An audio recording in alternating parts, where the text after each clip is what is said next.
Welcome, dear listener, to the world asleep.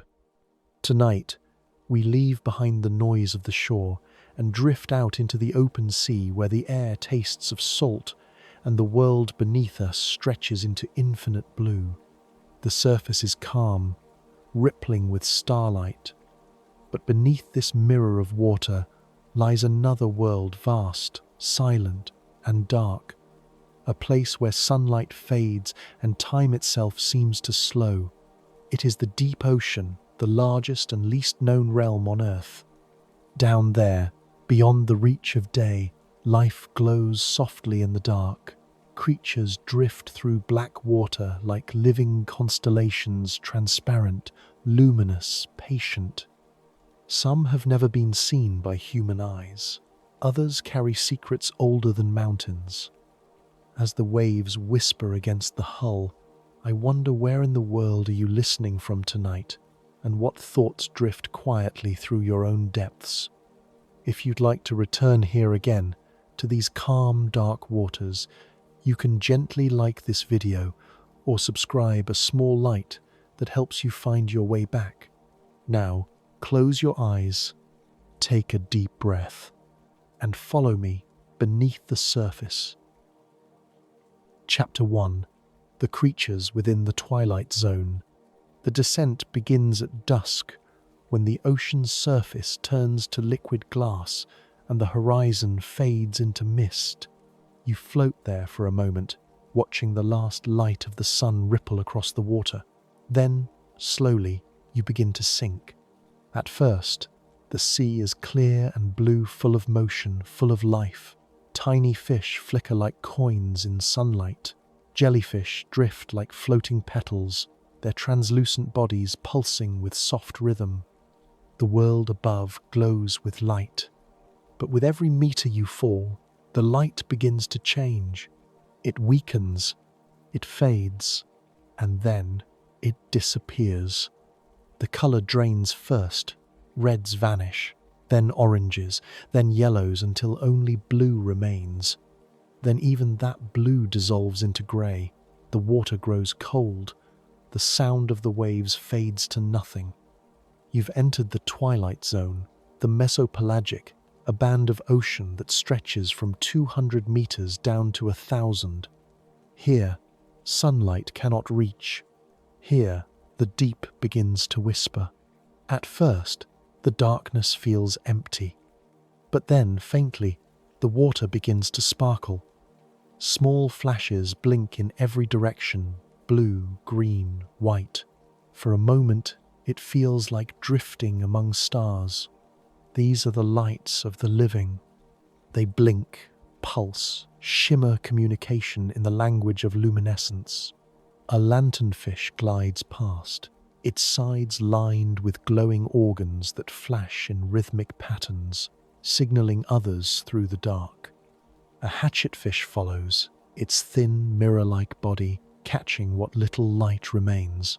From below, it's invisible. From above, it reflects the faint gleam of the surface, vanishing into illusion.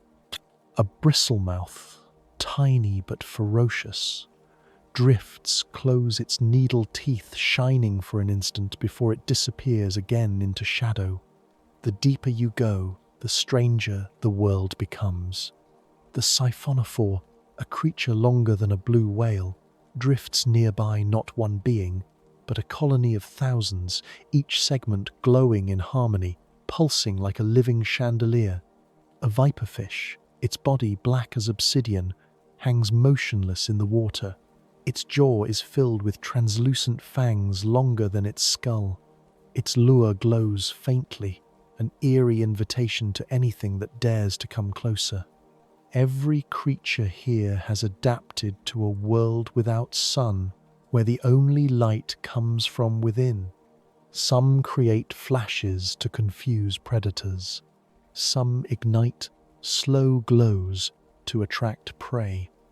And others use light as disguise, counter-illuminating themselves to vanish completely into the dark.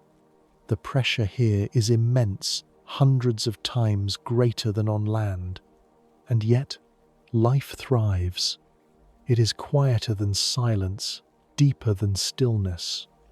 You drift through clouds of plankton that shimmer like dust in moonlight. You pass through curtains of jelly, each trailing long, ghostly threads. One glows red, another blue, another flickers between the two like a heartbeat. A shadow passes in the distance, enormous, formless, patient. Perhaps a squid or something older, slower. Down here, size is illusion. The darkness hides scale, hides shape. Everything moves in suggestion, in glimpses. For a moment, your sense of direction dissolves. There is no up, no down, only the slow pull of gravity and the glow of things unseen. This is the ocean's dream, the boundary between the living and the imagined.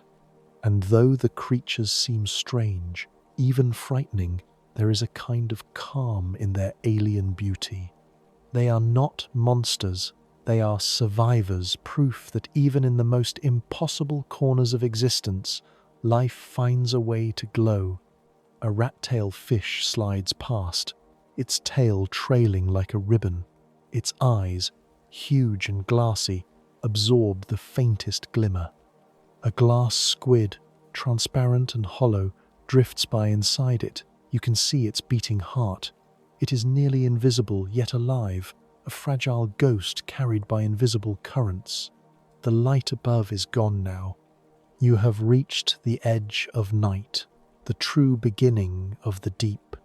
In this twilight zone, even the water itself seems alive. Particles of drifting plankton catch the faint glow of passing fish. Every movement creates trails of shimmering blue, like stars scattered in liquid darkness. Scientists once called it the most mysterious place on Earth, a realm so vast and unreachable that even now we know more about the surface of Mars than about the world beneath our seas. And yet, each new dive reveals something unexpected, a shape never seen, a glow never captured, a life that seems almost unreal. If the ocean were a mind, this would be its subconscious, deep, dreaming, unfathomable. The creatures here are its thoughts, moving slowly through darkness, shining for moments before fading again into silence. As you descend further, the light grows rarer. Each flash is farther apart, each creature more elusive. The cold thickens around you, the weight presses from all directions. Somewhere below, the twilight ends, and the midnight zone begins. But before you go there, before the world becomes total black, take one last look around. The ocean here is alive with secrets.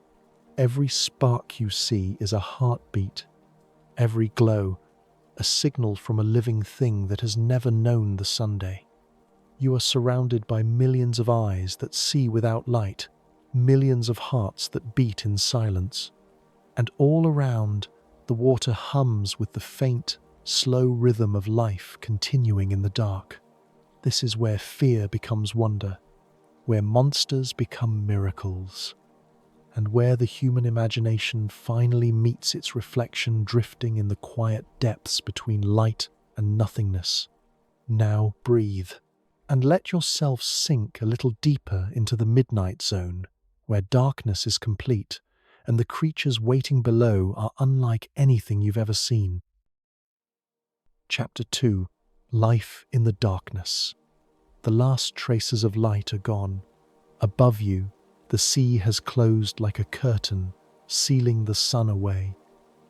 The water is colder now, denser every inch, pressing down with a quiet, relentless weight. The silence is absolute.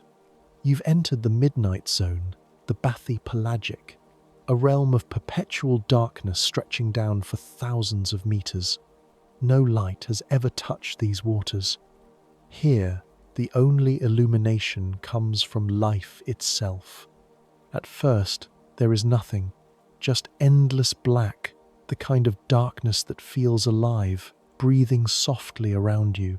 Then, faintly, something stirs, a slow pulse of blue light. Another follows, then another. One by one, the deep begins to bloom. In this abyss, the creatures that live here are both terrifying and exquisite, the perfect synthesis of necessity and nightmare. A viperfish glides into view, its mouth a gaping crescent of glassy fangs.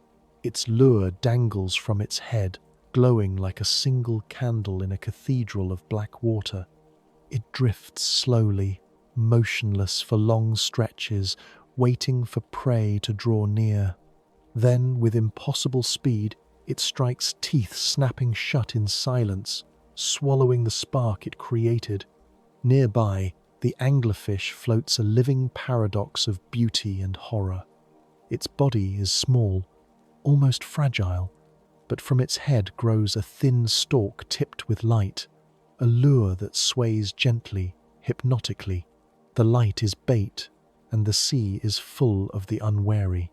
When a smaller fish approaches, drawn by that glow, the anglerfish's jaw unfolds like a trapdoor, consuming its prize in a single, perfect motion. It is the ultimate deception light, as both gift and death. In the darkness, form follows hunger. Every shape here is designed to wait, to endure, to take advantage of the rarest opportunity. A gulper eel drifts by, its mouth vast enough to swallow creatures larger than itself. It moves like silk, its body coiling and uncoiling in slow arcs. When threatened, it inflates its throat like a black balloon, a living shadow expanding against the void. The deeper you go, the more the ocean forgets what life is supposed to look like. Some creatures have no eyes at all, like the blind cusk eel, which senses vibration instead of light. Some have turned nearly transparent, their bodies little more than outlines of muscle and vein. Others, like the vampire squid, glow from within its webbed arms, pulsing with bioluminescent dots, as if stars have been stitched into its skin. Despite its name, it harms nothing. It drifts peacefully through the dark, collecting tiny particles of marine snow, the drifting remains of life from above. Down here, death feeds life in an eternal cycle. The bodies of whales, fish, and plankton drift downward over months and years, breaking apart as they fall, a constant, gentle rain of nutrients. To the creatures below, this snowfall is sacred. They wait for it, live by it, and when it comes, the deep awakens. Out of the stillness, a faint shimmer appears. It grows brighter, spreading across the water like spilled ink in reverse. A cloud of small shrimp are moving together, thousands of them, pulsing with coordinated flashes of light. They swim as one living organism, their glow illuminating the contours of a larger shadow behind them. The shadow moves, slowly. A vast, elongated form emerges, the unmistakable outline of a sleeper shark, gliding effortlessly through the abyss. Its skin is rough, its eyes dull, its motion dreamlike. It has likely lived for centuries, longer than any human life, its heart beating only once every 10 seconds. Down here, time moves differently. There is no dawn, no dusk, only endless night. Every movement is measured, every breath deliberate. The creatures that thrive here have traded speed for endurance, sight for patience. Even predators conserve their energy, striking rarely, waiting for the perfect moment. Hunger is constant, but waste is forbidden. And still, there is light. Always light, though faint and fleeting. Some creatures, like the stoplight loose jaw, have evolved the rare ability to see and produce red light, invisible to others. It hunts in darkness others cannot perceive, its mouth opening like a hinge, its lower jaw detached and skeletal. Others use flashes of light as communication, a kind of Morse code in the deep. Scientists have recorded squid sending rhythmic pulses to one another, jellyfish glowing in patterns that seem almost like song. In this place, light is everything: weapon, camouflage, conversation, and comfort. And yet, there are moments when the deep feels utterly empty. You drift through long stretches of nothingness, miles of black water without a single movement. Your thoughts begin to echo. The pressure hums faintly in your bones. You imagine you can hear the sound of the earth itself, groaning quietly beneath the weight of all this sea. Then, a flicker, a pulse. A deep-sea jelly passes its tentacles stretching meters long, each one glowing like a trailing comet. It pulses slowly, almost lazily, its light diffusing through the water like ink.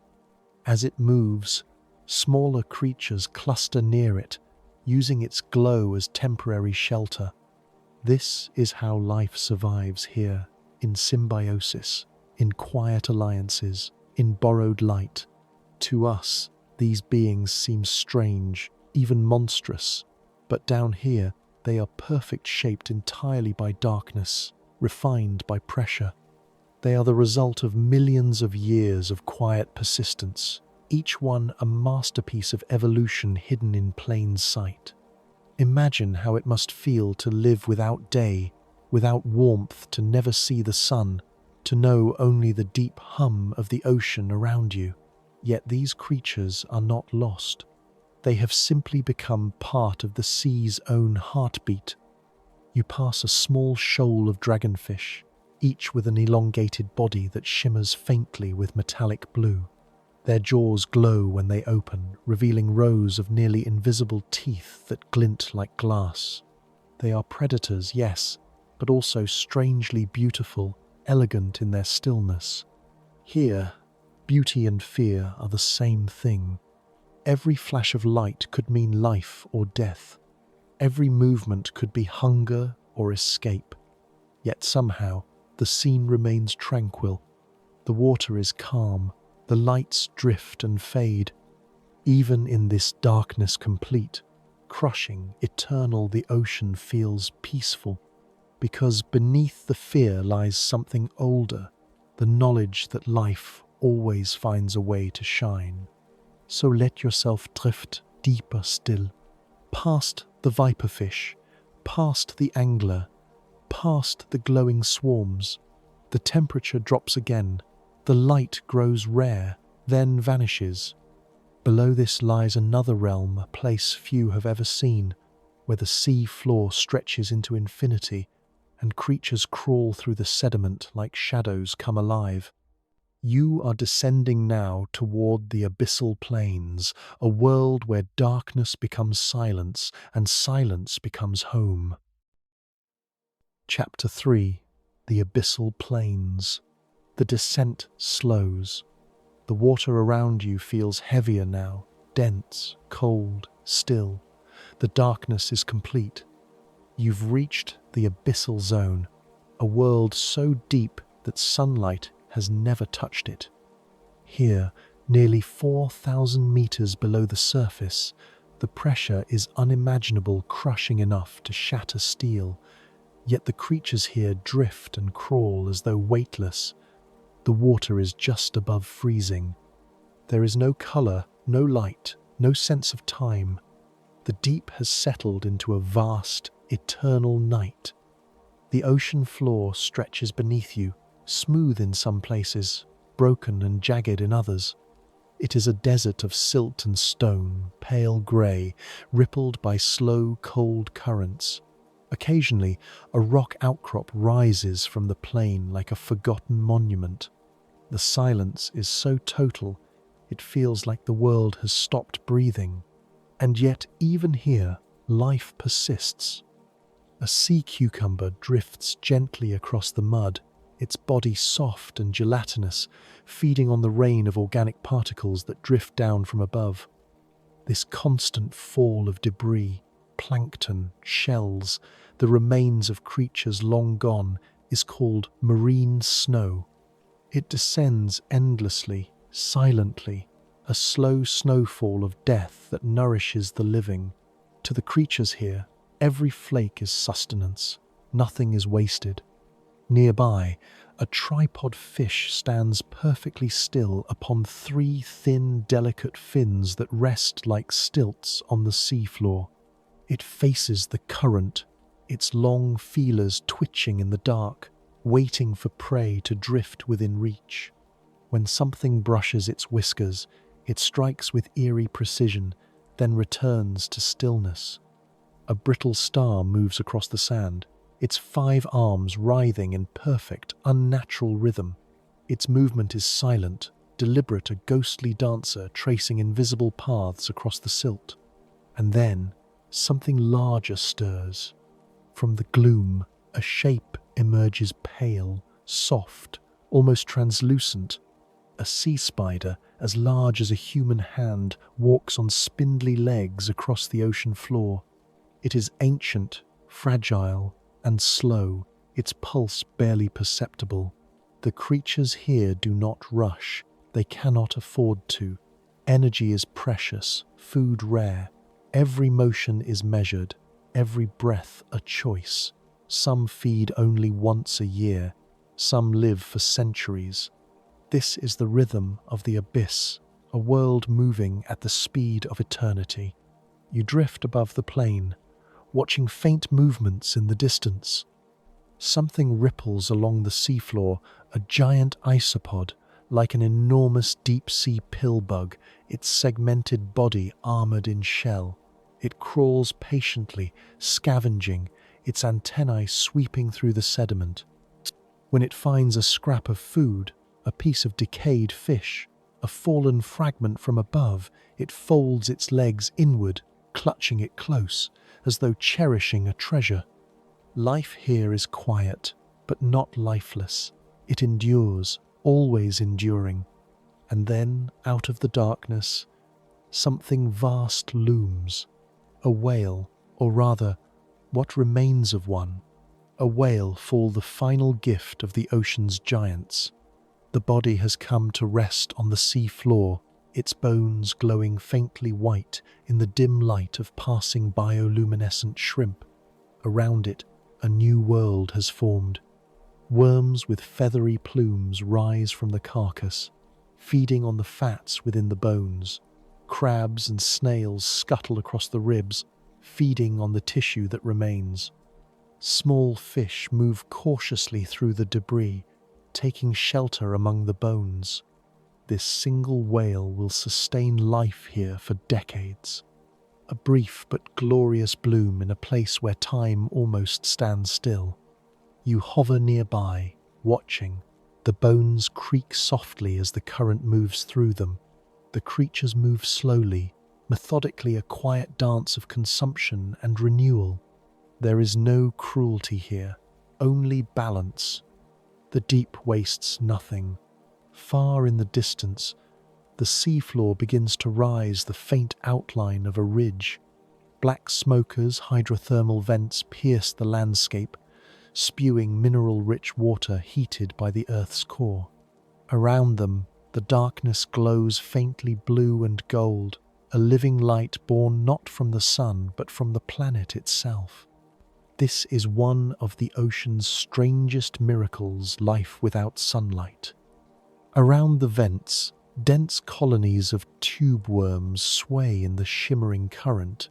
Their bodies are white as porcelain, their tips crowned in blood-red plumes that wave gently in the heat. Blind shrimp crawl across the rocks, feeling their way by heat and vibration. Bacteria thrive in the mineral clouds, turning the vents' poison into energy, a process called chemosynthesis. From this invisible alchemy, an entire ecosystem blooms, one that has never seen the Sunday. The vents hiss softly, like distant breathing. The water sparkles with minerals.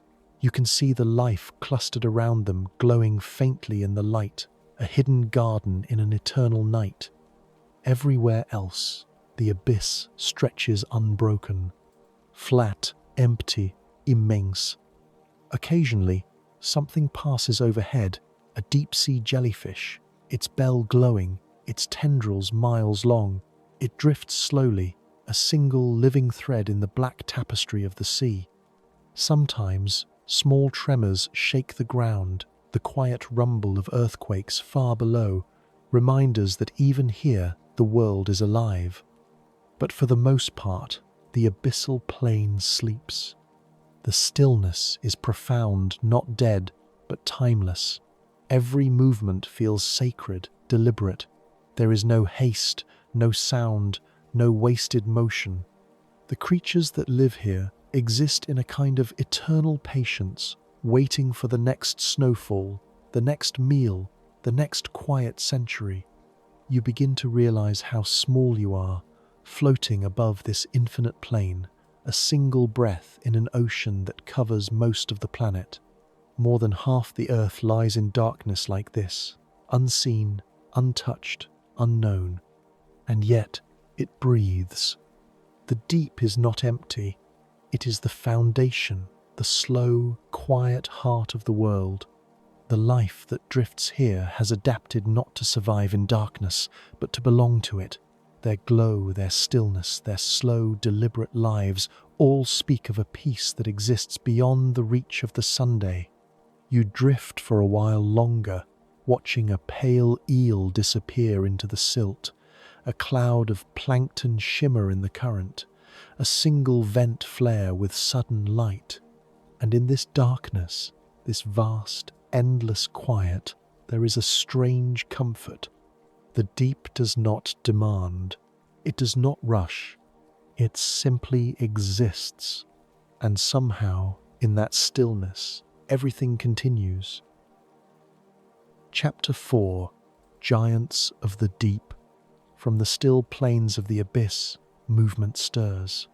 At first, it's only a shadow, slow, deliberate, immense. Then another, gliding through the black like a drifting mountain. The deep sea has its giants. Most of them move in silence, their existence measured not in moments, but in centuries. Some we've seen only once, some have never been seen alive at all. Yet here they reign vast, weightless, and unseen by the world above. A flicker passes in the distance.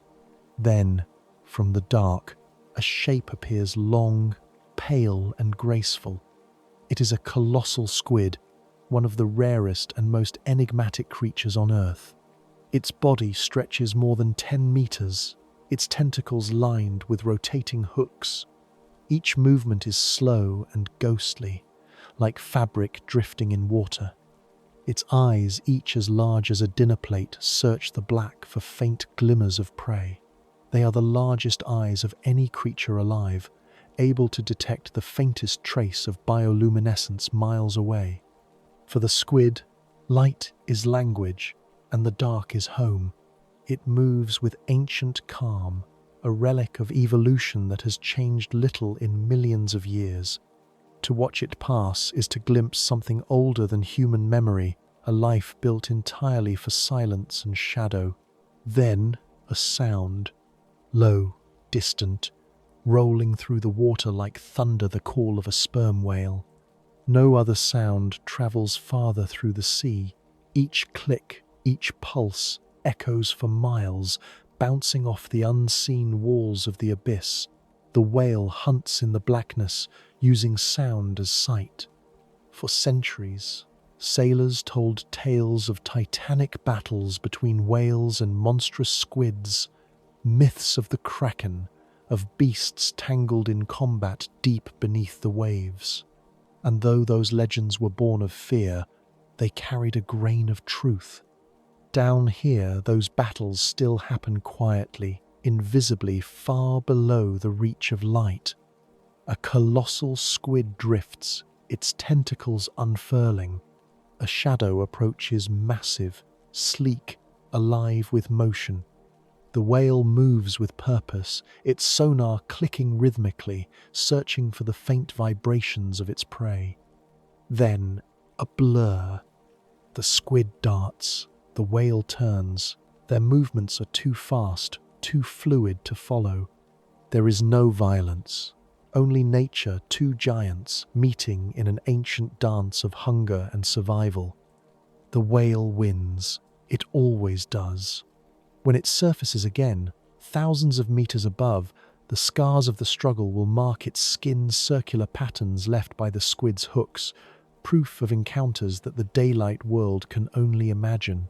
Down here, even giants bear the stories of the deep. The whale's body, when its time comes, will return to these same depths, a whale fall, settling onto the ocean floor like a final gift. In death, it becomes a world unto itself. For decades, its bones will feed worms, crabs, and strange creatures that exist nowhere else. In this way, nothing is wasted. Even the titans of the sea serve the small, even in silence. You drift onward. The water feels endless, a black cathedral where life glows and hums and moves unseen. In the distance, pale shapes rise and fall like drifting clouds. These are gelatinous giants, massive jellyfish, their bells meters wide, their tentacles stretching into infinity. Some pulse with light, others are completely clear, like ghosts of water moving through water.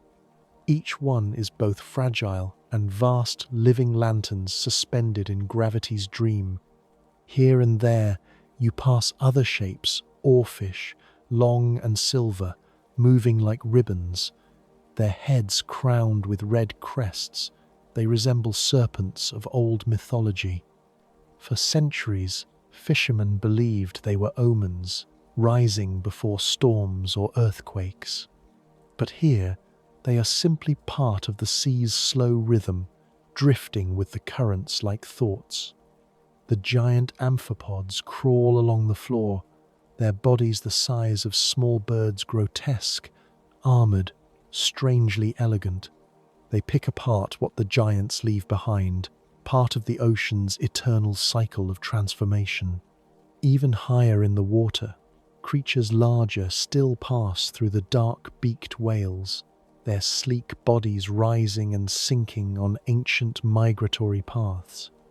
They dive deeper than any other mammal, vanishing for over an hour at a time before returning to the light. Their world is sound, their lives spent between silence and the slow beating of distant echoes. In this realm, size is no guarantee of power. The smallest spark can deceive the largest predator. Light itself can kill or protect. And so, everything moves carefully, even the giants. The sperm whale, despite its strength, glides like a drifting cloud, conserving energy in the freezing dark. The colossal squid, despite its monstrous arms, waits with patience instead of force. Down here, violence is brief and stillness eternal. There is something deeply peaceful in that truth, the realization that even in the ocean's most alien corners, balance remains. Hunger, yes. Fear, yes. But also quiet and reverence. If you listen, you can almost hear it. The deep hums with the faint pulse of whale song, the slow vibration of water against water, the rhythmic drift of currents moving through time. Every sound, every breath, every flicker of motion is part of the same vast symphony. You begin to feel the scale of it, the ocean as a single living being, its heart beating somewhere far below, its veins flowing with currents and light. The giants are its guardians, its memories, its ancient thoughts given form. Above, humanity builds its world of noise and movement. Below, these creatures move through eternity, unbothered, unchanged. And though they live in darkness, they carry light within them, flashes of bioluminescence, echoes of ancient stars. Perhaps that's what the ocean has always been, a reflection of the night sky, turned upside down. Here, both are infinite. Here, both are alive. And as you drift upward through the slow song of the deep, you realize that what we call monsters are simply the mirrors of our own imagination, vast, mysterious, and full of grace. They remind us that the world is still full of secrets, still alive in places we will never see. You rise now, slowly, leaving the giants behind. Below you, the darkness continues endless, patient, eternal. Ahead, faintly, a glow begins to form once more. The ocean floor is rising. Something powerful stirs beneath you, the breath of the earth itself. You are approaching the volcanic vents, the fire that burns beneath the sea. Chapter 5. The Fire Beneath the Sea. The darkness begins to glow. At first, it is faint, a distant shimmer, barely visible through the black. Then, slowly, it brightens, rippling like heat behind a curtain. The water around you stirs, warmer now, filled with drifting minerals that glitter like dust. You are approaching one of the ocean's strangest wonders, a place where the planet breathes. The seafloor here is cracked and broken, shaped by invisible forces from deep within the earth. From those cracks, scalding water bursts upward, rich with metals and chemicals drawn from molten rock below. These vents, known as black smokers, tower like chimneys in the darkness, their plumes rising hundreds of meters before fading into the cold. The water pouring from them is hot enough to melt flesh, yet around these vents, life thrives. The contrast is breathtaking. Beyond the reach of sunlight, in water near freezing, surrounded by pressure that would crush any human body, life burns bright. White tube worms sway in the shimmering currents, their crowns glowing red with blood-rich plumes that draw oxygen from the water. Blind shrimp crowd near the vent openings, their shells reflecting the faint golden light. Mats of bacteria spread across the rocks like soft moss, feeding not on sunlight, but on the chemicals that pour from the earth. This is a world powered not by the sun, but by the planet itself. Scientists call it chemosynthesis, but standing here, it feels more like alchemy. The bacteria convert sulfur and minerals into energy, creating the foundation of an entire ecosystem. From them, everything grows: worms, crabs, snails, and strange translucent fish that have never seen a single ray of light. It is as though the planet's veins have opened, and from them, life has poured forth. You float closer. The vent roars softly, a deep, resonant hum that you feel more than hear. The water around it trembles, the heat shimmering like breath on glass. You can see the minerals crystallizing in the plume, drifting upward in slow spirals of gold and silver. All around, creatures move through this liquid fire as if in worship. It feels sacred, ancient, a living cathedral built not by hands, but by the patient labor of the earth. The black smokers rise like pillars, each one crowned with a halo of glowing life.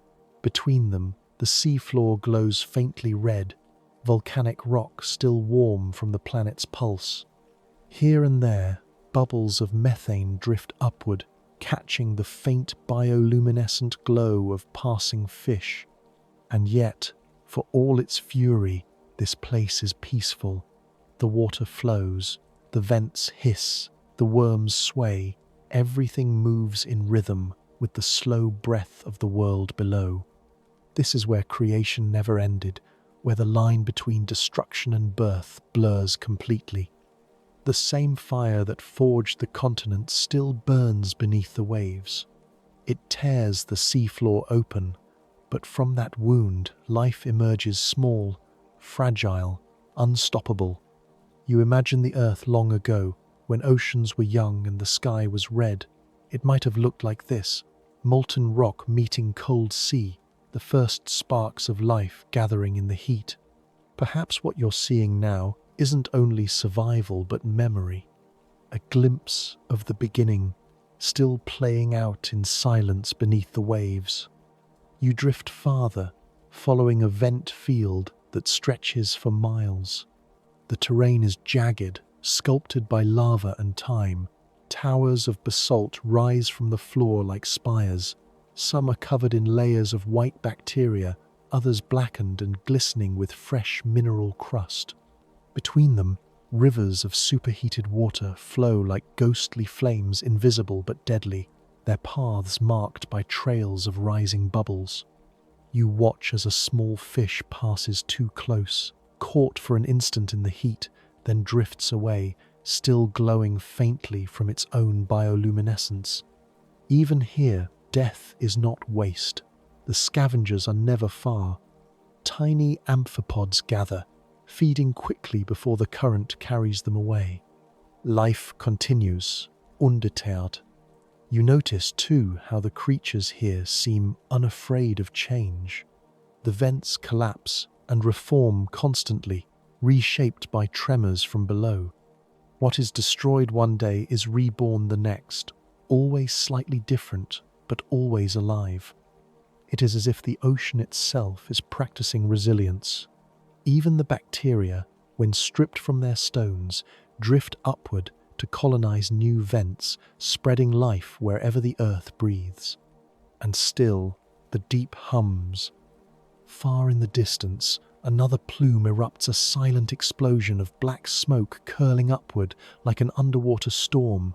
The minerals glitter, catching faint reflections of their own light. It feels like standing beneath a living galaxy, each vent a star, each spark a world.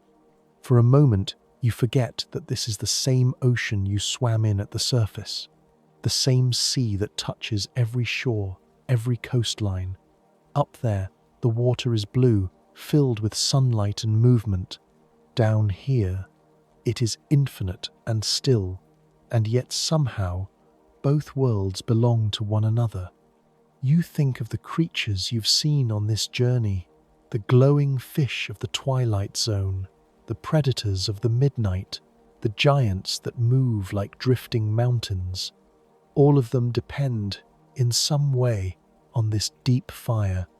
Every current that carries nutrients upward begins here. Every molecule of life once passed through the vents, the soil, the silt. The abyss, for all its silence, feeds the world above. And as you watch the plumes rise into the cold dark, you begin to feel a quiet connection between the fire below and the light above, between the smallest bacterium and the largest whale, between the ocean's deepest places and the life we know. The deep is not separate. It is the unseen foundation of everything. You close your eyes for a moment.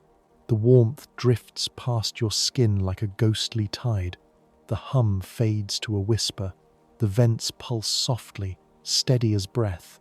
Somewhere far above, the surface waits blue, calm, endless. But for now, you remain here in the cradle of creation, listening to the earth itself exhale. The fire beneath the sea burns quietly on, unseen, unending, and alive. Chapter 6: The Human Gaze, Exploration and Discovery. For millions of years, the deep was a world untouched, sealed in silence, hidden beneath miles of water and darkness. Then, not so long ago, humanity began to look down. It started with tales told by sailors who saw strange lights beneath their ships, who swore they had glimpsed moving shadows larger than whales, eyes glowing from the black water. For centuries, these stories lived in myth. The deep was a place of imagination, home to monsters, gods, and the unknown. But curiosity has always been the pulse of our kind. And so, we began to descend. The first explorers came not with confidence, but with wonder and fear. In 1930, a steel sphere called the bathysphere was lowered off the coast of Bermuda, suspended by a single cable. Inside sat William Beebe and Otis Barton, their faces pressed to tiny glass windows as they dropped into a darkness no human had ever seen. At 600 meters, the light was gone.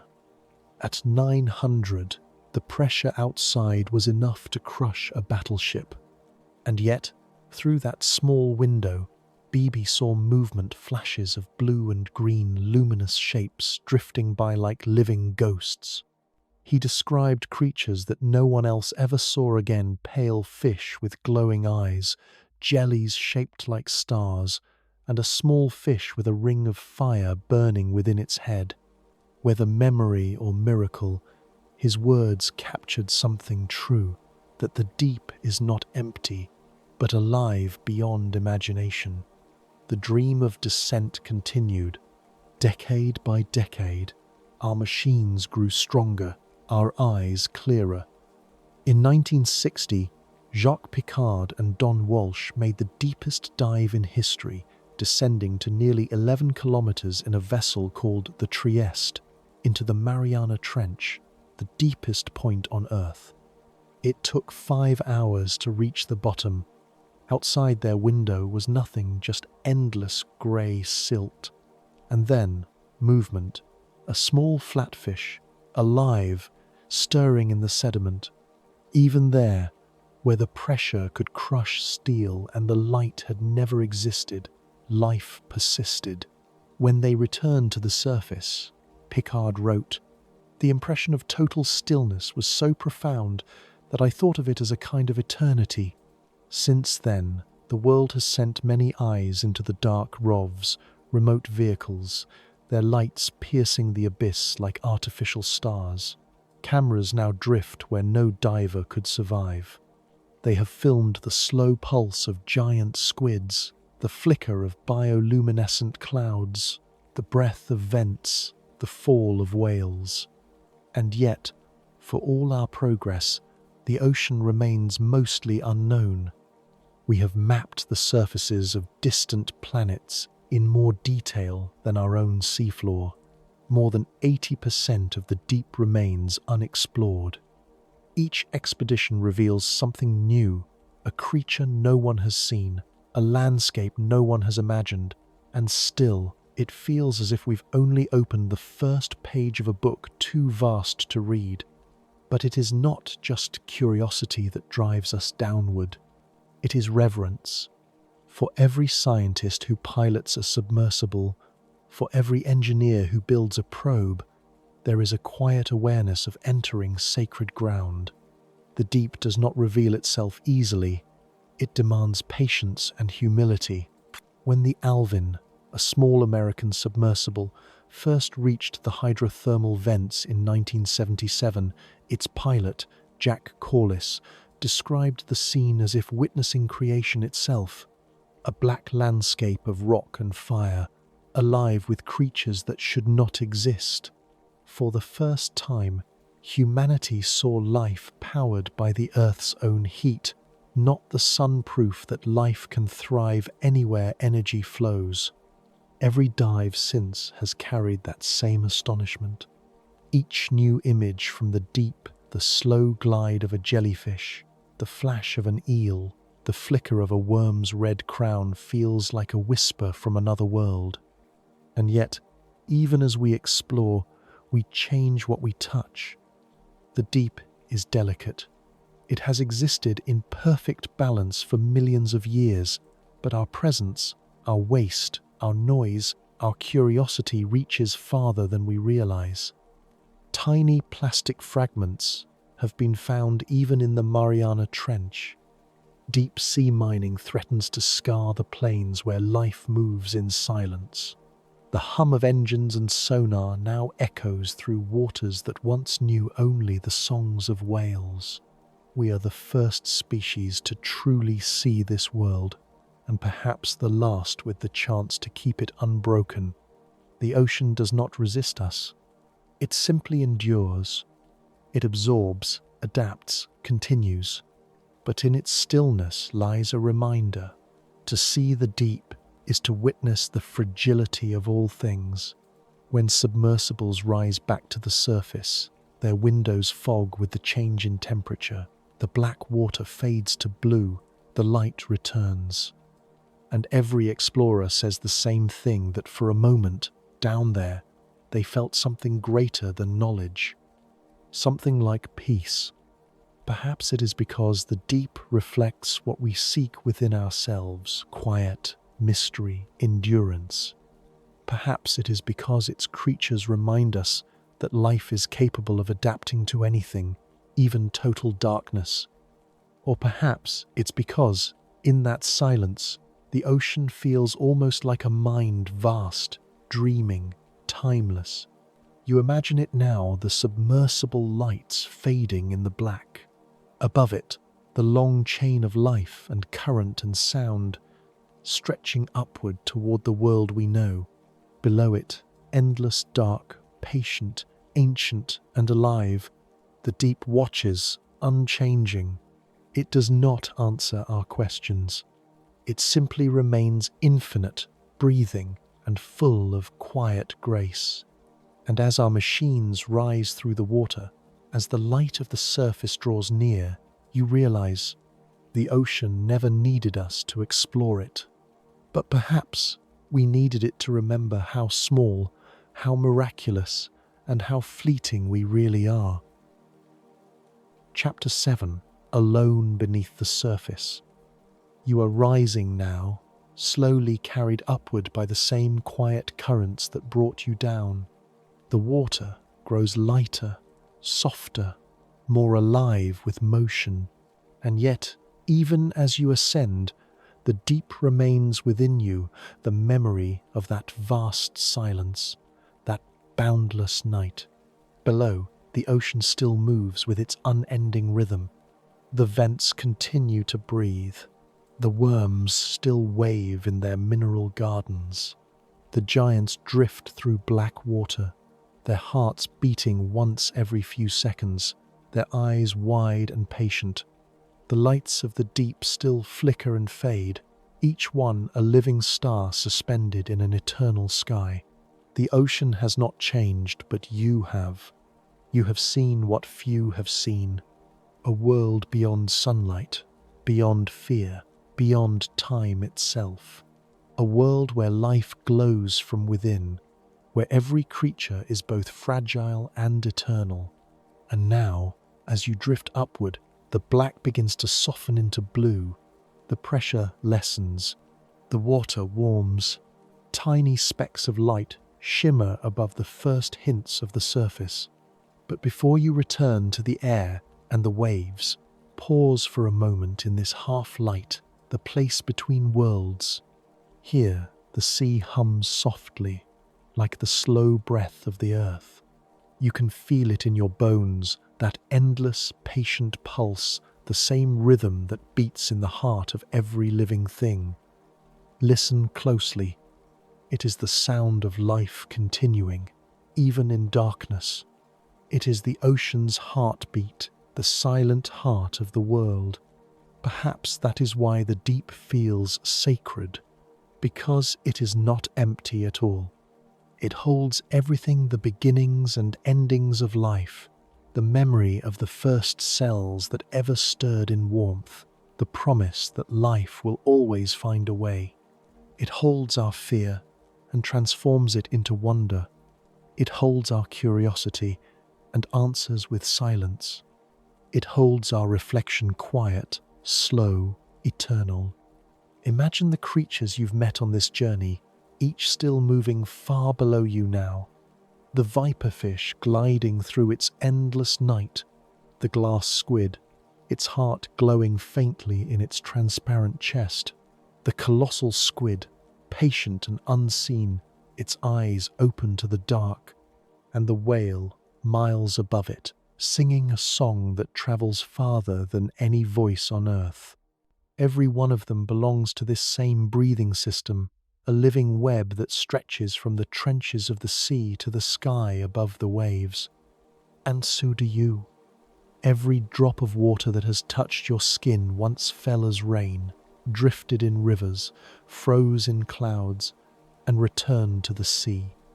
Every breath you take carries oxygen once made by ocean life. Every heartbeat mirrors the slow rhythm of the tides. The deep is not somewhere far away. It is part of you as ancient and as alive as your own thoughts. For a moment, imagine that you are still there, suspended in the dark, weightless and calm. Around you, tiny sparks of blue drift and fade. Above, faint ripples of light. Below, silence soft, endless, kind. Let the noise of the surface fall away. Let your thoughts slow, one by one, like waves breaking into still water. Here, you are held by the sea, by time, by gravity, by something older and larger than yourself. The ocean does not hurry. It does not worry. It simply moves quietly, endlessly, completely at peace. You begin to understand that maybe peace isn't the absence of movement, but the acceptance of it. The way currents turn, the way light fades, the way each creature drifts through its small part of eternity. Even in the deepest dark, there is light. Even under crushing pressure, there is life. Even in silence, there is song. And maybe that is what the deep has been teaching all along, that the world's beauty is not loud or certain, but quiet, slow, and infinitely patient. You can feel the surface drawing near now, faint warmth touching your skin, the pull of lighter water around you. The light above swells and brightens until, finally, it becomes too much to look at. You break through, quietly. The world is blue again.